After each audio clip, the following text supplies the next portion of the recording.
Hey guys, you know who it is, what's going on, when it's happening, where it's at, and why we're here today. How you doing? It's me, the sublimely magnificent Big Ugly himself, Omari Ellis, Feo Grande on YouTube. And I'm back with another chapter review of One Piece, chapter 961, The God of the Mountain Incident.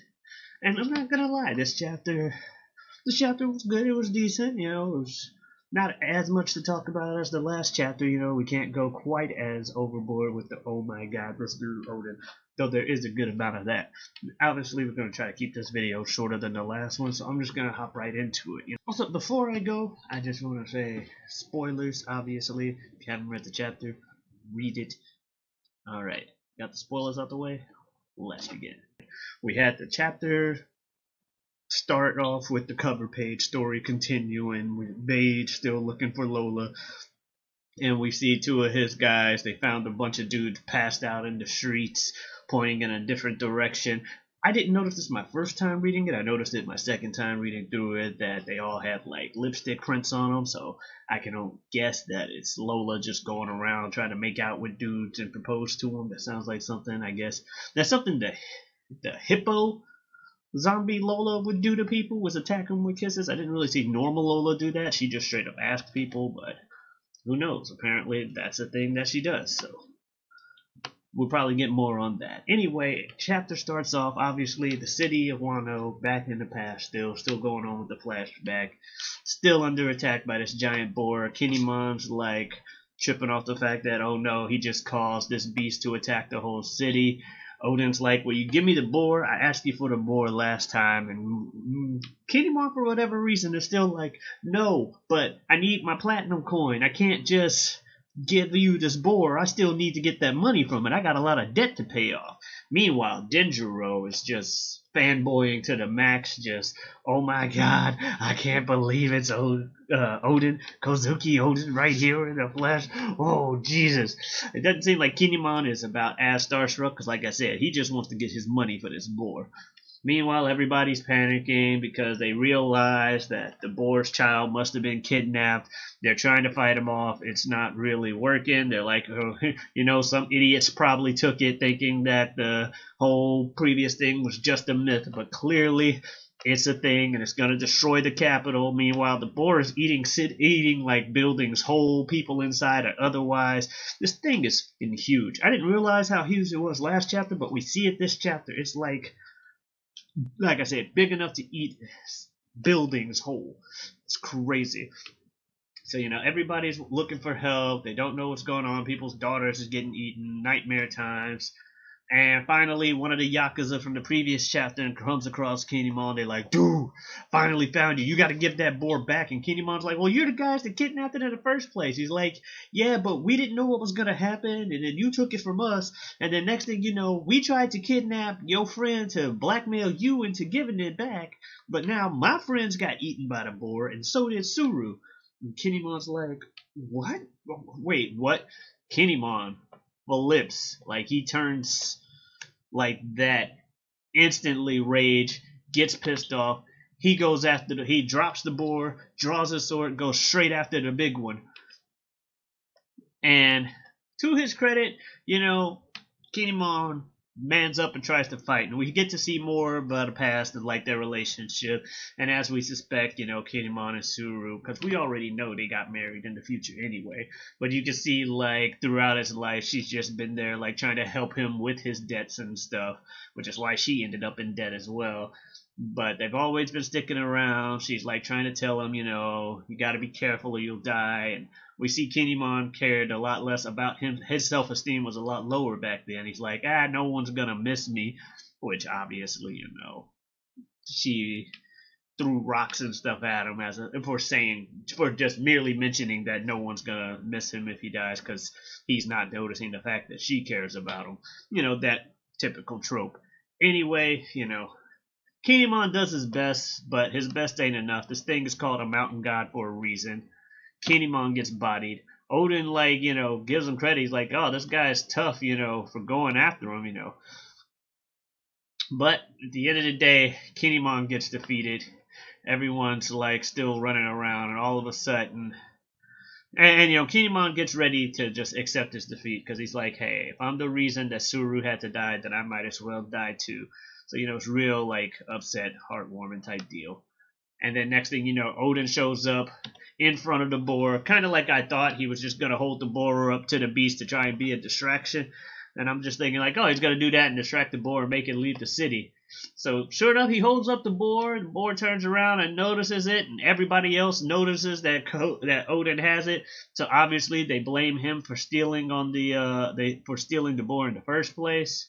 And of course, now the other thing I said at first last chapter when he's like, "Give me that boar," I joked around like he looked like he was gonna eat it, but I'm like, nah, he'll probably just use it as a distraction for this big one. Well, first thing he goes is like, I think I'm in the mood for some boar stew. And I'm like, wait, so he is going to eat something? He's going to eat the big boar?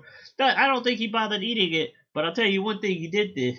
This dude just drew both his swords, hit him up with some Odin two-sword style, so Odin Nito Ryu, jumps in the air, and an attack that many people say looks a lot like a Zoro attack. Hits him with this attack. Paradise Falls just cuts the thing through the mouth, just in half. Goosh! One shots it. Boar goes down. We see Hyogoro like looking like he was about to do something, but I guess he doesn't. He's just like, well, time to go home. Looks like this guy got this covered. Takes down the boar. Turns out none of the people or buildings that were eaten were really that destroyed. They were just consumed whole. Everybody's fine. Except for the mountain god. This goes down. It's the mountain god incident, and Odin gets all of the blame. And it kind of shines a little light to the last chapter that, hey, maybe some of that stuff Odin got blamed for, at least when it comes to the negative aspect. Maybe we don't know the whole story. Like, I think I mentioned last chapter when they said he kidnapped a bunch of women, but the women wanted to stay with him anyway as part of his harem. I'm like, maybe he didn't kidnap them. Maybe they were already in shitty situations and he just kind of freed them from said shitty situation, and that's why they wanted to stay with them afterwards. That might have been a thing, but who knows.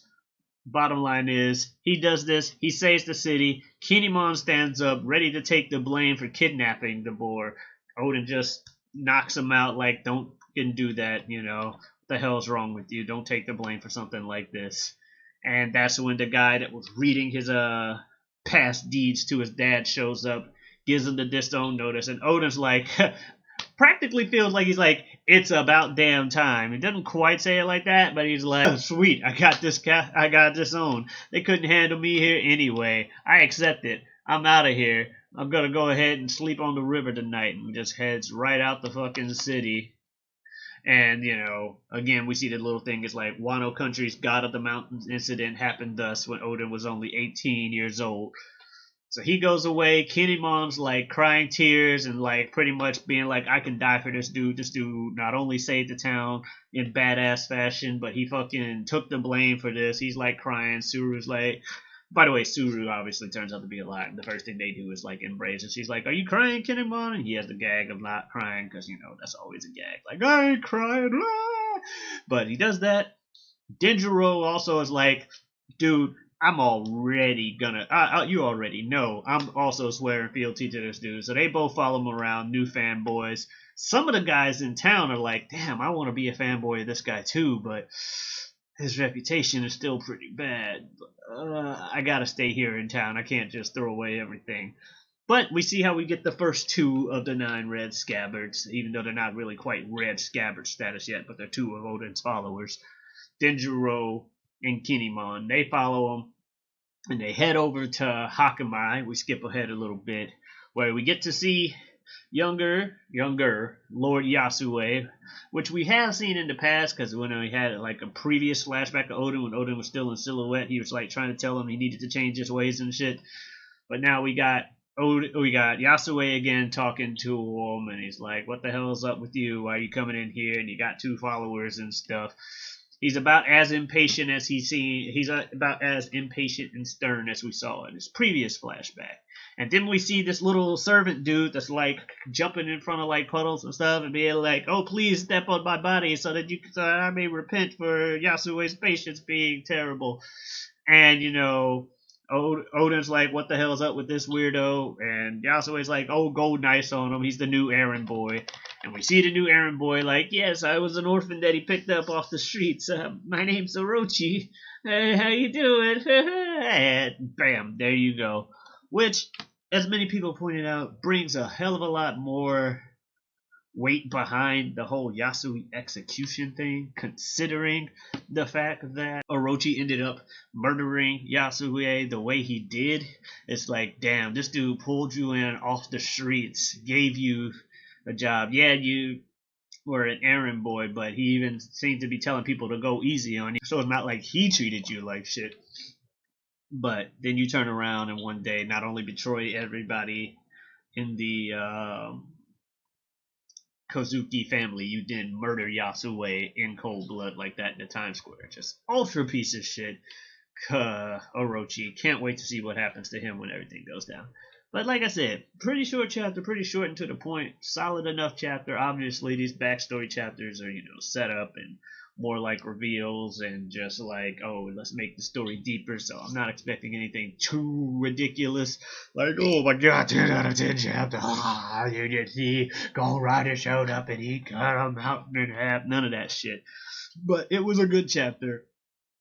Solid. I enjoyed it. So the review, like I said, review.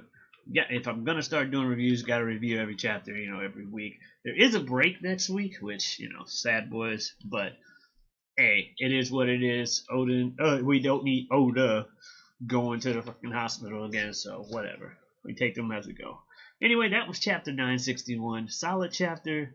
We got a couple things in here. We got to see the original origins of Orochi, as well as, if Denjiro is indeed Koshiro somehow, which I still don't think is very likely, but if he is, then that could explain why Zoro has a similar move to one of Odin's, because, Odin fanboy learns swordsmanship from Odin, goes on to teach it to Zoro. That'd be pretty ridiculous, but I still don't think that's exactly what's happening. But we'll see. I'm just mentioning it because I know others are mentioning it as a possibility. I'm still really skeptical about how this all adds up, if for no other reason than the whole Wado Ichimonji thing. But yeah, thank you guys very much for watching. You have a good one. Adios.